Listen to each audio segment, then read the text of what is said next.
하나님은 우리 인간을 위해서 두 가지의 축복된 것을 세우셨는데 그 첫 번째가 가정입니다.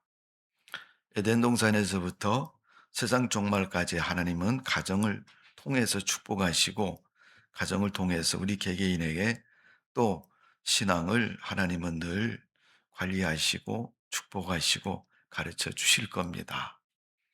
창세기 12장에 보면 그 뚜렷한 증거를 아브라함이라는 사람을 통해서 하나님이 말씀하고 계십니다. 하나님은 아브라함을 통해서 너로 인해서 모든 민족과 모든 백성이 복을 받을 것이다. 아브라함뿐만 아니라 너는 복의 근원이다 이렇게 말씀하고 있잖아요.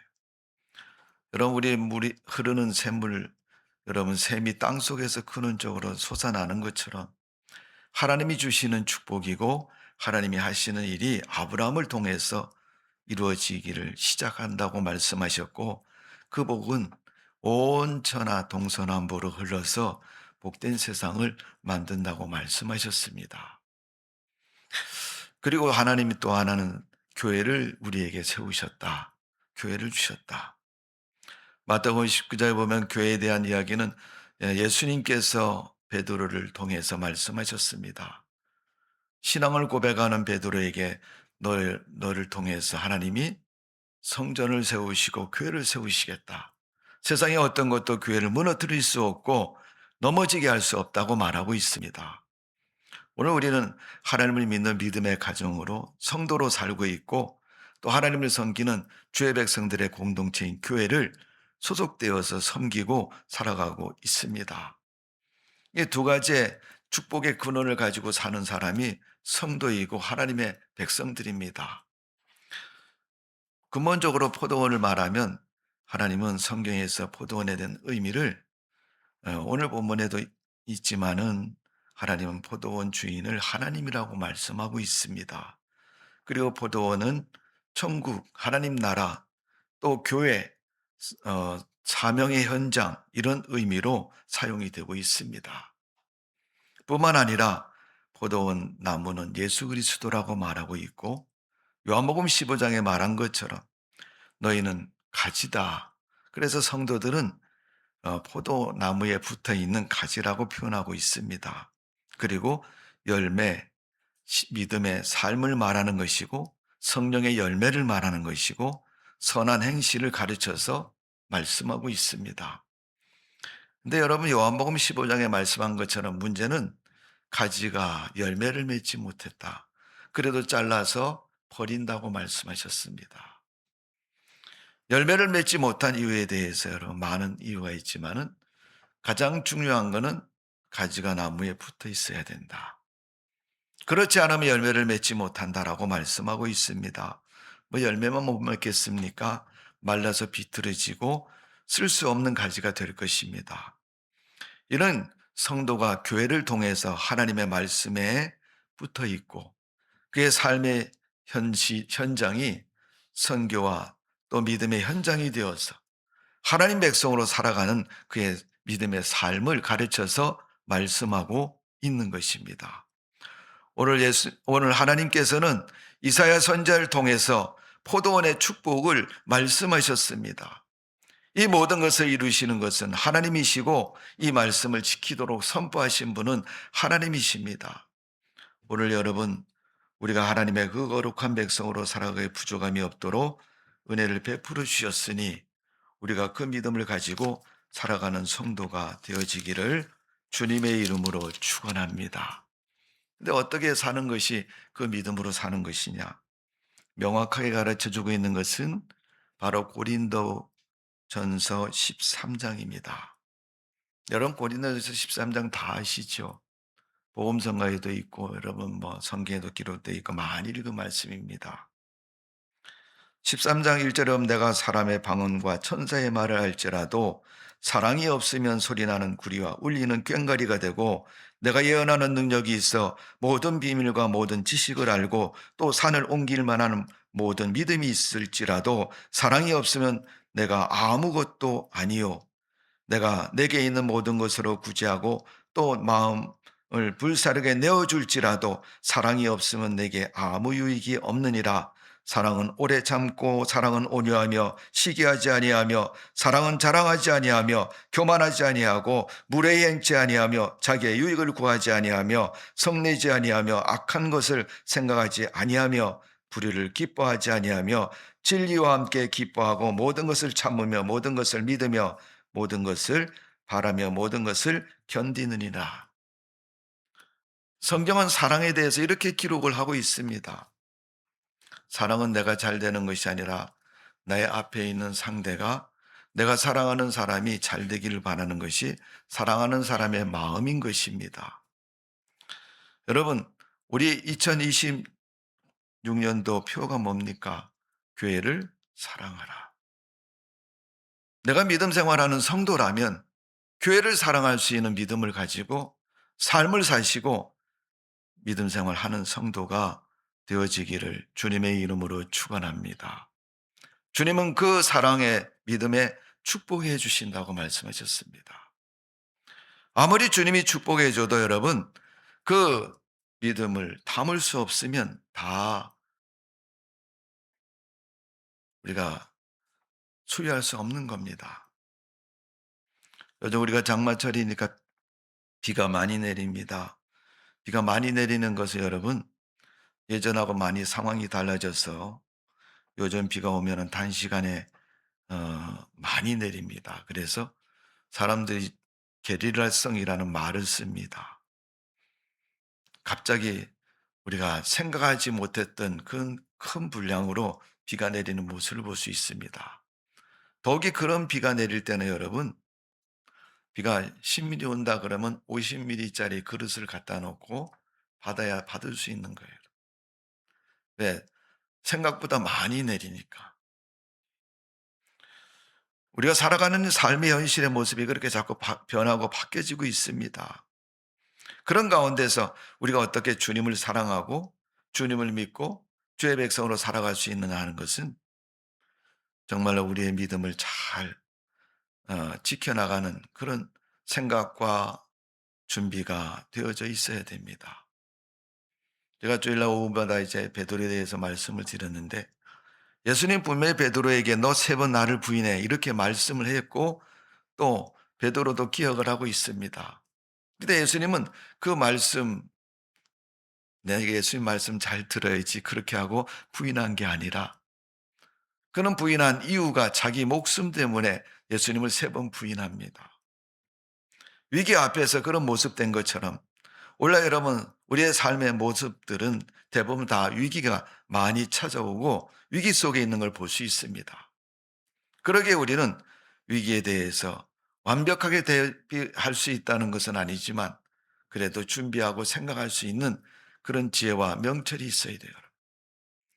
어떤 사람은 지혜라고 말하니까 좋은 학교를 나오고 머리가 똑똑하고 암산을 잘하고 또 수학 점수를 몇 점 맞아는 걸 지혜라고 말하는 사람도 있습니다. 물론 그것도 다 포함이 됩니다.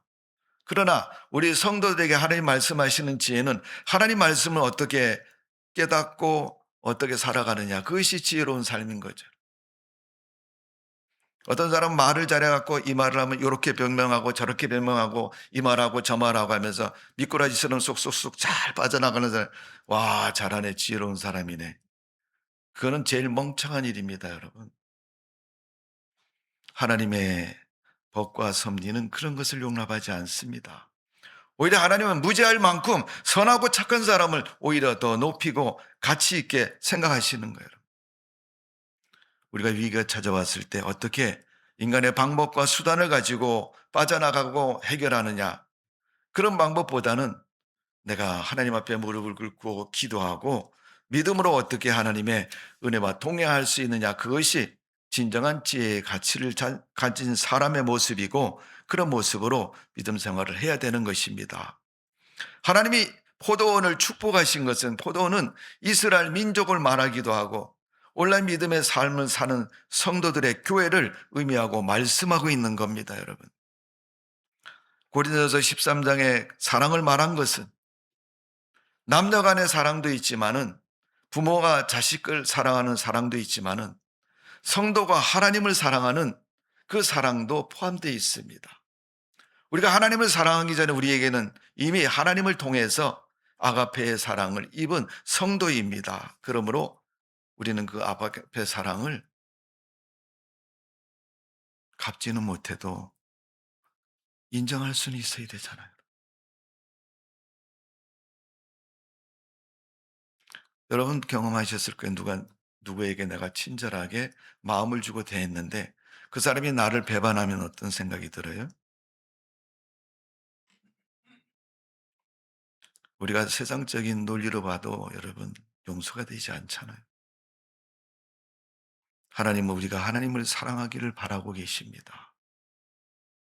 근데 조금 귀찮고 하기 싫다고 해서 하나님의 사랑을 못 본 척하고 못 들은 척하면 그건 여러분 우리의 모습이 아닌 겁니다. 하나님 앞에 구원받은 사람으로서의 모습이 아닌 거예요. 오늘 본문의 말씀을 보면 하나님께서 이스라엘을 축복하시는데 그 축복의 모습을 면밀하게 기록하고 있습니다. 자, 우리 27장 1절을 한번 다 같이 읽어봅니다. 시작. 그날에 여호와께서 그의 견고하고 크고 강한 한 칼로 날랜 뱀 리워야단 곧 꼬불꼬불한 뱀 리워야단을 벌하시며 바다에 있는 성용을 죽이시니라. 여러분 거의 리워야단이라고 말했는데 리워야단이 뭐예요? 대부분 성경에 보면 리워야단에 대해서 주석을 달아놨습니다. 뭐라고 달아놨나요, 여러분? 용이라고 달아놓은 건 악어라고 표현하기도 하고 그 이 표현은 무시무시한 어 위협을 느끼고 위기 속에 빠뜨리는 그런 존재를 가르쳐서 말하는 거예요. 성도에게 가장 무서운 존재는 사단이고 마귀라는 겁니다. 왜? 그는 하나님 앞에 대적자이고 하나님의 일에도 도전을 낸 사람이고 회방을 하는 존재입니다. 근데 여러분 하물며 우리 연약한 인간을 향해서 그런 일을 안 하겠습니까? 꼬불꼬불한 뱀이란 뜻은 이 뱀은 이스라엘 또 하나님의 교회 성도들을 향해서 항상 대적하는 우리 사람들로 표현에 의하면 귀신이나 악령이나 사단의 의미를 가르쳐서 말하는 거예요. 나의 영적인 세계를 황폐시키고 나의 믿음의 세계를 무너뜨리고 나의 신앙을 머넘어지게 하는 그런 존재를 말하는 겁니다. 이는 에덴 동산에서부터 있었고 지금도 있고 앞으로 주님 오시는 그날까지 주님께서 계시록에 말씀하지 않습니까? 그들을 다 붙잡아서 무적에 가두신다고. 그 순간까지 마귀는 세상에서 자기가 주인 행세를 할 것이고 성도들을 넘어뜨릴 것이고 믿음을 방해할 것입니다. 사단은 우리 성도들을 방해합니다. 성도들을 공격합니다. 성도가 아닌 사람은 공격하지 않습니다. 그래서 성도들은 더 시험이 많고 세상을 사는 동안 어려움이 더 많을 수도 있습니다. 요한계시록 12장 17절에 보면 이 여자에게 분노하여 돌아서서 그 여자의 남은 자손 곧 하나님의 계명을 지키며 예수의 증거를 가진 자로서 더불어 싸우려고 바다 모래 위에 섰더라 이렇게 표현합니다. 여자란 그리스도를 의미하는 것이고 주님을 상징하는 겁니다. 주님을 대적해서 싸우던 이 마귀가 이제 그 믿는 성도들을 향해서 싸운다는 겁니다. 오늘 여러분 우리 믿음과 삶에 사단이 주는 어려움에 넘어지지 마시고 믿음 붙잡고 승리하는 삶이 되시기를 주님의 이름으로 축원합니다. 예수님 말씀하셨습니다. 내가 세상을 이기었노라. 그 세상을 이겼다는 건 여러분 네 마음에 안 드는 암흑의 씨를 이겼다는 게 아니고 너를 넘어지게 하는 사단을 하나님께서 이기신다는 겁니다. 오늘 주님의 이름으로 우리가 세상을 사는 동안 우리를 얻게 하는 사단의 세력을 이길 수 있는 믿음의 성도가 되시기를 주님의 이름으로 축원합니다. 오늘 21장 첫 번째로 주님이 포도원 되는 성도들을 향해서 교회를 향해서 하신 말씀이 교회를 어렵게 하고 힘들게 하는 사단의 세력을 이겼다 이렇게 말씀하고 있습니다. 두 번째 2 절에서 4 절에 보면 그 교회를 하나님은 보호하신다.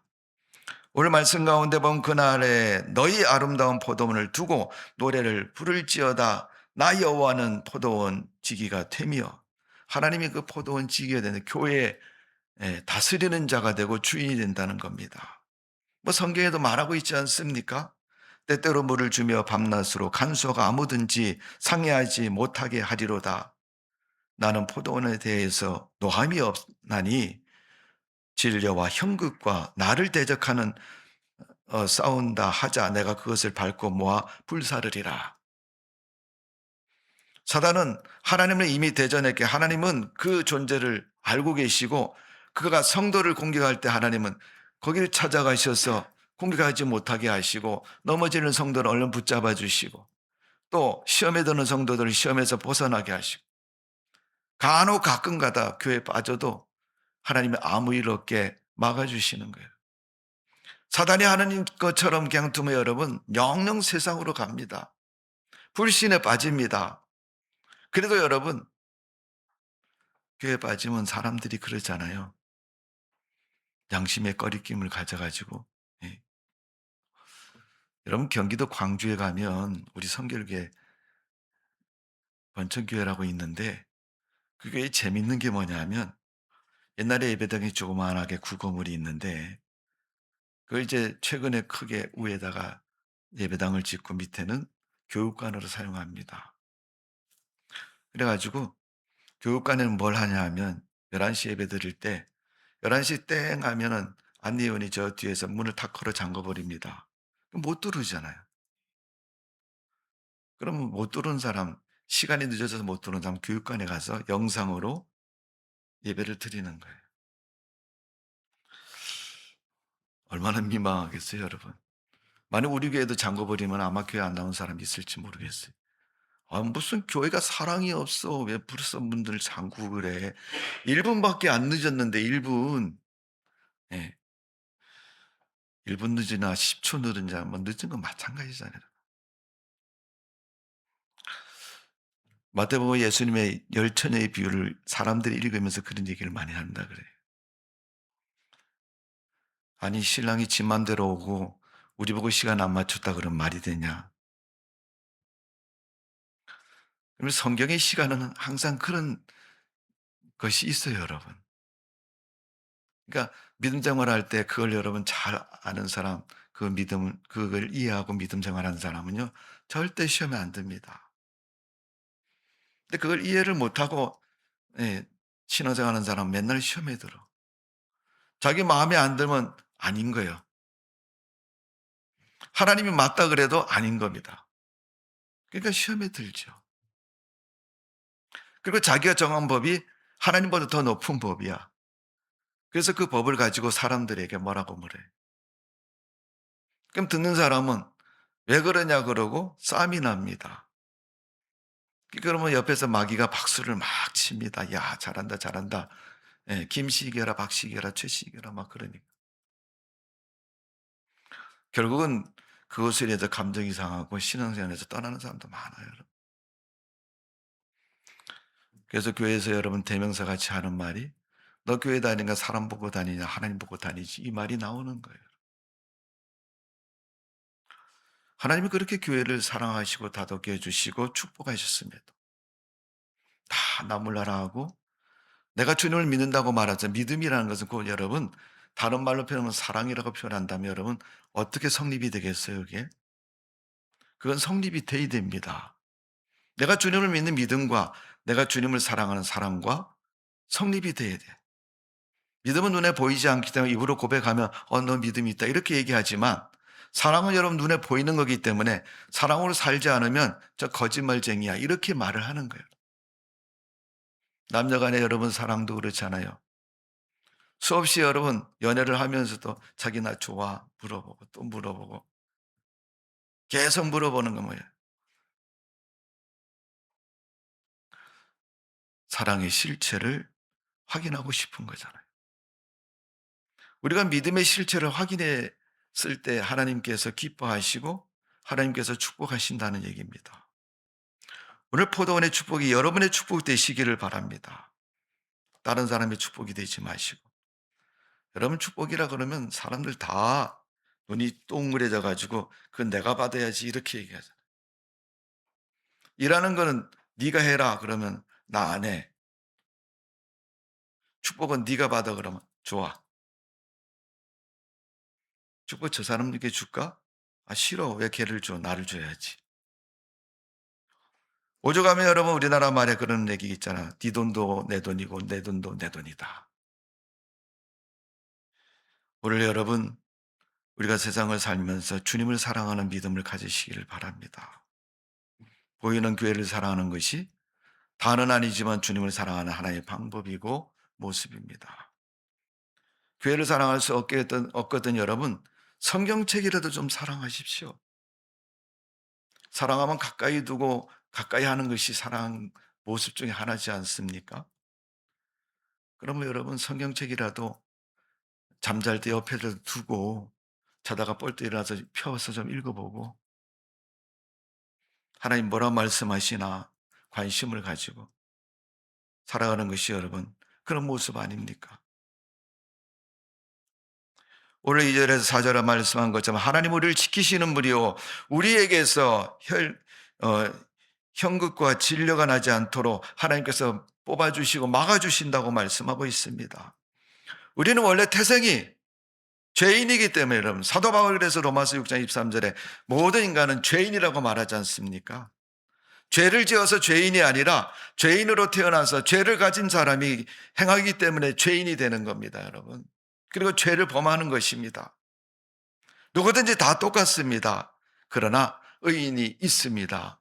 어떤 사람이 의인입니까? 그리스도 예수로 말미암아 의인이 된 너희라고 말씀한 것처럼 우리가 예수님 때문에 의인이 된 것이지 하나님의 의를 인정해 주시는 거지.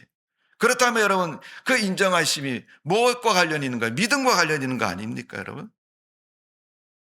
내가 믿음 엉터리로 살아가는데 내가 하나님의 의인으로 살아갈 수 있다고 그걸 인정받을 수 있습니까? 그건 아니지 않습니까? 100% 잘해서 의로운 것이 아니라 하나님의 은혜를 받은 자이기 때문에 오늘도 우리가 내 자신을 보면서 나는 은혜 받은 자여, 나는 은혜를 입은 자여. 오늘 우리는 믿음으로 살아야 되고 믿음은 생명의 삶인 것이고 믿음의 삶은 하나님을 기쁘시게 하는 삶이고 하나님을 기쁘시게 하는 성도의 믿음은 하나님 앞에 인정받는 신앙인의 삶이 되는 줄로 믿습니다. 오늘 여러분 이사야 27장 6절에 보면 만군의 여호와께서 이 산에서 만민을 위하여 기름진 것으로 오래 저장하였던 포도주로 연회를 베푸시나니 곧 골수와 기름 가득한 기름진 것과 오래 저장하였던 밝은 포도주로 하실 것이며 최상의 포도주. 여러분 과일 이 즙을 만드는 분들 설탕 넣고 과일 넣으면 이렇게 오래 시간이 지나면 어떻게 해요? 맛있는 포도주가 즙이 되어서 익어서 음료가 되지 않아요, 여러분. 그게 발효가 되면 술이 되지만 발효가 안 되고 그 즙이 잘 정제가 되면 맛있는 음료수가 되는 거예요. 여러분.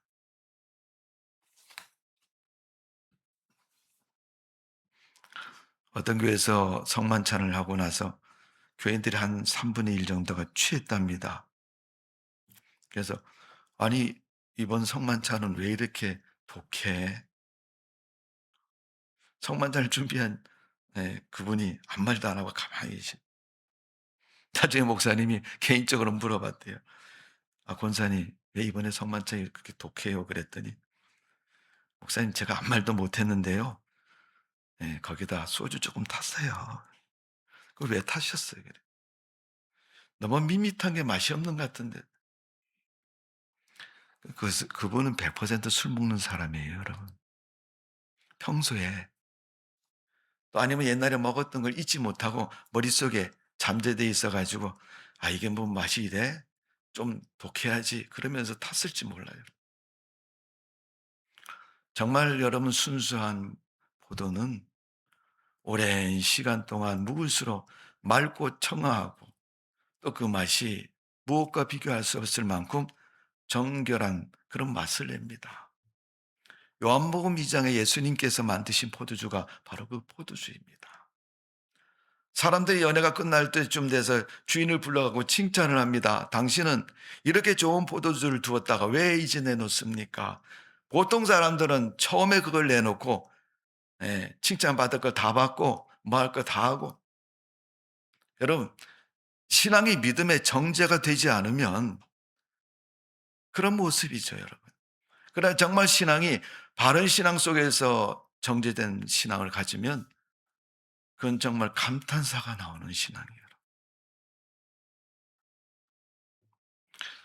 제가 굉장히 오래전에 읽었던 말씀, 뭐 나는 할렐루야 아주마였다, 뭐 이런 간증이 우리나라 한국 사회에 출판이 돼서 많이 읽혀졌지 않습니까?